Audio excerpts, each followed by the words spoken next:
भारत के गृह मंत्री जी जेल जाने वाले। अमित शाह तुम्हारा बाप खड़ा है, से एक कागज निकलवा लेगा, तुमसे ध्यान रखना।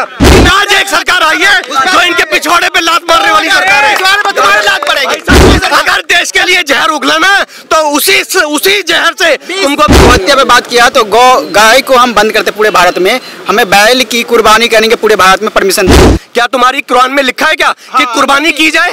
मुझे बताना जरा, ये कागज पता कौन से दिखाएंगे? जो ममता बनर्जी ने बनाए हैं। मैं 31 सीट लेके आया हूँ बिहार से। चश्मा लगा ले या कुछ भी कर ले, एनआरसी तो आएगा। पहली बार एक प्रधानमंत्री आया है जो केवल देश के बारे में सोचता है। पहला प्रधानमंत्री आया है जो विजन दे रहा है आपको कि मैं क्यों प्रधानमंत्री बनाऊं, मैं आपको दे के आ रहा हूं। पहला प्रधानमंत्री आया है जिसने डेवलपमेंट की गति को इतनी स्पीड दी कि जो 50 साल में कांग्रेस नहीं कर पाई ना, वो 10 साल में इस प्रधानमंत्री ने करके दिखा दिया। इस एज में ऐसा प्रधानमंत्री पहली बार आया है जो कभी खांसी तक नहीं हुई उसे, किसी ने नहीं देखा उसे बीमार, किसी ने नहीं देखा उसे सोते हुए, किसी ने नहीं देखा कब जगता है। 24 घंटे काम करने वाला प्रधानमंत्री आया है। ऐसा प्रधानमंत्री जिसके आगे पीछे कोई नहीं है, ऐसा प्रधानमंत्री जिसका परिवार जो छोड़ के आया है और उस परिवार में जितने भी लोग थे वो वही काम कर रहे हैं जो पहले कर रहे थे। जो 3 बार का मुख्यमंत्री और 2-3 बार का प्रधानमंत्री सुन लिए। पहला सौभाग्य हमारे देश का, लेकिन वही दुर्भाग्य देखो मेरे देश का। जयचंदों की कमी नहीं आई है इस देश में। 800 साल गुलाम रहने के बाद भी और 150 साल अंग्रेजों को गुलाम रहने के बाद, 50 साल कांग्रेस को गुलाम रहने के बाद भी शर्म लिहाज बिल्कुल नहीं बची हमें। हम तब भी नहीं सुधरे क्योंकि हमें आदत है लात मरवाने की, हमें आदत है ऐसे भ्रष्टाचार करने की, हमें आदत है ऐसे ही गुलामी सहने की, हमें वो आदत है। हम कैसे वो हैबिट नहीं हमारी। हमें राशि नहीं आ रहा, हमें राशि नहीं आ रहा कि एक आदमी तो चिकन बना के दिखा रहा है, राहुल गांधी लालू प्रसाद यादव के साथ, और एक प्रधानमंत्री गऊ पाल रहा है। तो डिफरेंस देखो इसमें कि इन लोगों अंतर समझो। अरे जिस मतलब ये लोग चिकन बना के मछली खा के फ्लाइट में, ये क्या दिखा रहे हो तुम लोग? तुम देश चलाओगे? अबे सनातनियों का देश है ये, तो तुम्हें ये तुम्हारे मछली खाने वालों का और चिकन खाने वालों का देश नहीं है। तो तुम्हें उसमें जो है सरकारी भोजन को भी प्रमोट करने के लिए काम करना चाहिए। गाय माता को जब वो उनके दिखा रहा है, मंदिर बनवा रहा है तुम्हारे, जो मंदिर तोड़े गए थे जब हम गुलाम बनाए थे, तो मंदिरों को तोड़ के बनाए थे। आज एक आदमी आया जो देश को आजाद कर रहा है। वास्तव में एक आदमी आया है जो आजाद कर रहा है, एग्जैक्टली देश को आजाद कर रहा है, अस्मिता को जगा रहा है। मैं ये कह रहा हूँ अगर वो कोई मीट का प्रमोट कर रहा है तो आप शाकाहारी भोजन को प्रमोट करने के लिए भी तो काम करो। ये नहीं है कि आप काम नहीं कर रहे हो, गाँव पाल तो रहे हैं। बात ये पॉइंट ये नहीं है कि प्रमोट, सुनो पशु की श्रेणी से क्यों नहीं निकाला? अपने घर में पाल रखी है, जो कि सही पॉइंट ये नहीं है जो कि प्रमोट कर रहा है। पॉइंट ये है प्रमोट कर कौन रहा है? 15 साल में वो मुद्दा भी पूरा नहीं किया। प्रमोट कर कौन रहा है? यही कोई आदमी नॉर्मल आदमी करता, मुझे फर्क नहीं पड़ता। एक आदमी जैसे प्रधानमंत्री बनना है, राहुल गांधी, अबे जैसे प्रधानमंत्री बनना है इसलिए कि वो किसी फैमिली में पैदा हुआ है, उस फैमिली में जिनका खानदानी काम था प्रधानमंत्री बनने का, जो अपनी इस सत्ता को अपनी जागीर समझ बैठे थे, वो प्रमोट कर रहा है और वो मेरे देश को चलाएगा। हमसे प्रेम करते हैं, अपने धर्म से प्रेम करते हैं, मतलब कि कोई भी चीज ये छोड़ने को तैयार नहीं है। तो ये राष्ट्र की सेवा कैसे करेंगे? ये सब कुछ छोड़ा, इस देश को कैसे चलाएंगे? मेरे को ये समझा दीजिए। नहीं छोड़ा है मोदी जी ने, कोई भी बताना जरा, तैयार नहीं छोड़ा है, परिवार नहीं छोड़ा क्या? क्या नहीं छोड़ा है? उन्होंने अपना सब कुछ छोड़ के देश को चलाया है। इन सब बातों से परे हट के इस देश को चलाया उस परिवार ने। और आप कह रहे हो कि ऐसी बात है, मतलब ये तो अच्छी बात है, लेकिन आपको अपनी बात ही नहीं रखनी है ना। सर ने गौ हत्या पे बात किया तो गाय को हम बंद करते पूरे भारत में, हमें बैल की कुर्बानी करने के पूरे भारत में परमिशन दो। जहाँ 10 घर की भी आबादी है मुझे दो, मैं पूरे भारत में बंद करता हूँ। बैल की कुर्बानी, बैल भैंसा कौन से ग्रंथ में लिखा है कि किसी की कुर्बानी की जाए? क्या तुम्हारी कुरान में लिखा है क्या कि कुर्बानी की जाए? मुझे बताना जरा, अगर ये लिखा होगा ना मैं मान जाऊंगा। भाई साहब कहीं भी कुर्बानी नहीं, अपने बच्चे की कुर्बानी के लिए बोला था मोहम्मद साहब ने, करो बच्चे की कुर्बानी, क्यों नहीं करते? उससे पवित्र तो जानवर से पवित्र तो आप हो, जानवर से पवित्र तो आप हो, अपने बच्चे की कुर्बानी करो। मैं मान जाऊंगा। नहीं करो ना, मालिक का हुक्म हुआ, अपना गला काट के चढ़ाओ मोहम्मद साहब के लिए। अल्लाह का हुक्म हुआ, अल्लाह का हुक्म से। कब सुना आपने ये वाला हुक्म? कब सुना आपने? हुआ था ये वाला हुक्म कब सुना आपने? कौन सी जन्नत से? जन्नत कहाँ पे है? आपको पता है जन्नत कहाँ पे है? जन्नत कहाँ पे है? आपको पता है जन्नत कहाँ पे है? आपको पता है 72 हूरें कहाँ पे रहती है? कौन सी जन्नत पता है? अभी गृह मंत्री जी जेल जाने वाले। ये देखो ये नया आइटम पेश हुआ है। गृह मंत्री जी, भारत के गृह मंत्री जी जेल जाने वाले।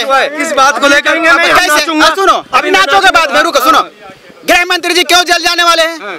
क्योंकि 1 ट्रक रुपए में थाना मैनेज किया, 2 थाना वैशाली और सरैया थाना, और वो पैसा लालू यादव जी के पास गया और इसलिए आ रहा है वो पैसा लालू यादव जी के पास गया और लालू यादव जी उस पैसे से एमएलए खरीदे और ईवीएम खरीदे हैं लोकसभा का। इस बार लोकसभा का ईवीएम मुकेश अंबानी जी ने बेच चुका। आ रहा था ना, वो ऐसे ही लोगों को बाहर निकालने के लिए आ रहा है। तीसरा इस देश में रहेंगे, उसके बाद खाएंगे और इसी देश में इस देश की बैंड बजाएंगे। अमित शाह जी की बात हो रही है, गृह मंत्री अमित शाह जी ने जब उसको जेल जाना हुआ, यार जेल जाना क्यों होगा, तुम बिना मतलब ये बात करो। सुनो, जब उनको जेल जाना डालने से तकलीफ हुई, कौन डालेगा जेल? जब तो एनआरसी पर रोक लगेगी। जब उनको जेल जाने से तकलीफ हुई तो अमित शाह जी सिफारिश किए। अमित शाह जी बोले जेल नहीं जाओगे, अमित शाह जी बोले जेल नहीं जाओगे। उसके बाद उसने बैंक लूटा। किसने?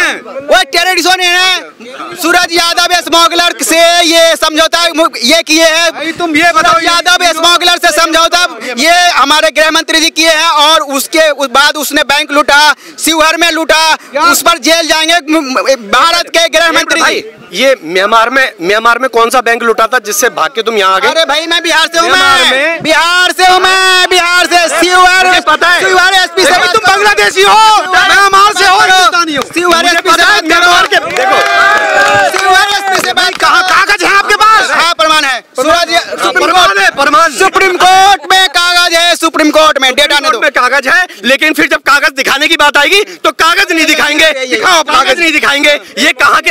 अबे ये आए सबसे पहले ये कहाँ पहुंचे वहाँ से? अरे मुझे पता है भाई, अब ये कागज पता कौन से दिखाएंगे? जो ममता बनर्जी ने बनाए हैं वो वाले कागज दिखाएंगे। ये ममता बनर्जी बना वाला आधार कार्ड दिखाओ, ये तो एप्लीकेशन है यार। दिखाना ये देखो सुप्रीम कोर्ट, ये सुप्रीम कोर्ट का कागज देखो, सुप्रीम कोर्ट तुम्हारा आधार कार्ड का। अरे देखो ना सुप्रीम कोर्ट किसकी राइटिंग है, कौन किसकी राइटिंग में? मेरे पास पैसा है। 19 साल से बीजेपी हूँ मैं, बिहार में 19 साल से बीजेपी हूँ मैं। ठीक है ना, मैं 31 सीट लेके आया हूँ बिहार से। 19 साल से बिहार में? हाँ। और म्यांमार से कब निकले थे? ये देखो वहाँ से कब निकले मेरे भाई, ये तो बता दे। चश्मा लगाने दो। अरे चश्मा लगाओ, चश्मा लगा ले या कुछ भी कर ले, एनआरसी तो आएगा और फिर तुम्हें डिटेंशन सेंटर में रखा जाएगा या फिर बाहर निकाला जाएगा। 4 जुलाई को, ठीक है, 4 जुलाई को सुप्रीम कोर्ट में केस फाइल है। देखो 4 जुलाई को सुप्रीम कोर्ट में, अच्छा सुप्रीम कोर्ट में केस फाइल। अब देखो ये जो हमारे ही लोग आप भिजवा कर आएंगे जेल। अब देखो यादव जी, देखो शर्म की बात, देखो ये यादव जी खड़े हैं, ये तो इसी देश के हैं, इसी देश में पले बड़े, तुम्हारा खानदान यहीं का है। और एक आदमी जो बाहर का आदमी जहर उगल्ला मेरे देश के लिए करोड़ प्लेस में खड़े होके, और वो कह रहा है मैं आपके साथ हूँ। अबे जय चंदो, तुम्हें शर्म के मारे मर जाओ, शर्म के मारे मर जाओ। आप कहाँ से हो?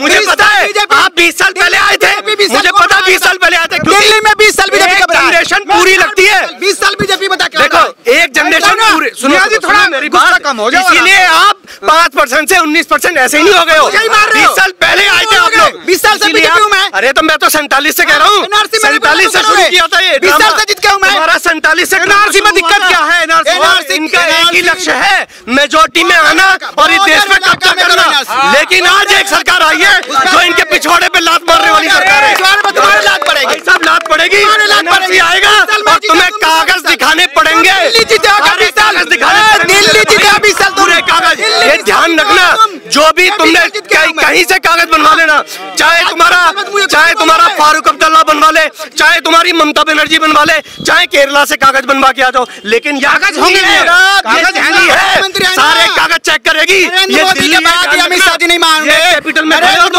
नरेंद्र मोदी की सरकार है और अमित शाह तुम्हारा बाप खड़ा है, से एक कागज निकलवा लेगा। तुमसे ध्यान रखना, तुम्हारा बाप खड़ा है अमित शाह, एक कागज निकलवा लेगा। वो तुम्हारा बाप है अमित शाह, एक कागज निकलवा लेगा भाई कहीं से भी।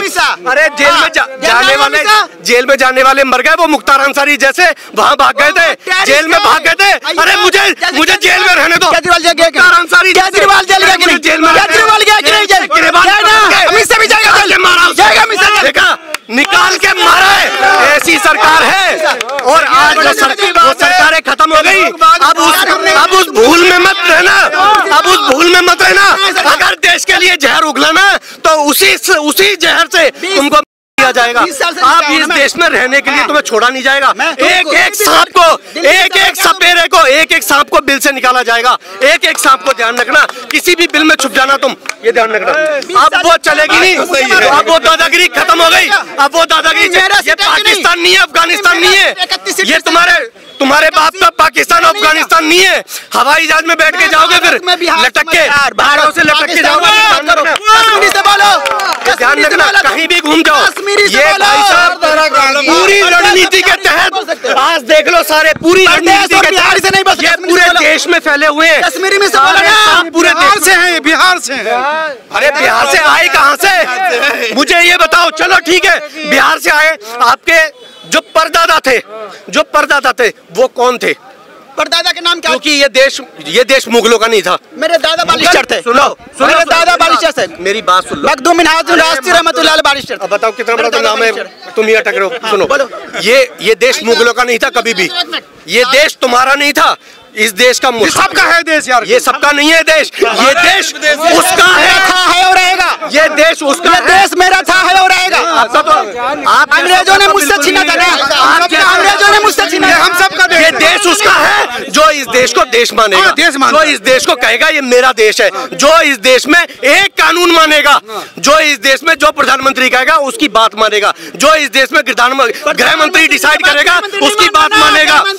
और ये देश ऐसे नहीं चलेगा कि तुम लोग कागज बनवा के आ जाओ और तुम मेजोरिटी में आ जाओ और इस देश को तुम कब्जा कर लोगे। अब वो जमाने गए। ये ईरान इराक सारे आज पसारे हैं भाई साहब, इनको पहले शरण दो, फिर उस देश को कब्जा करेंगे, फिर ये उसको इस्लामिक कंट्री बनाएंगे। ये इनका एजेंडा है और ये एजेंडा आपसे नहीं चल रहा है।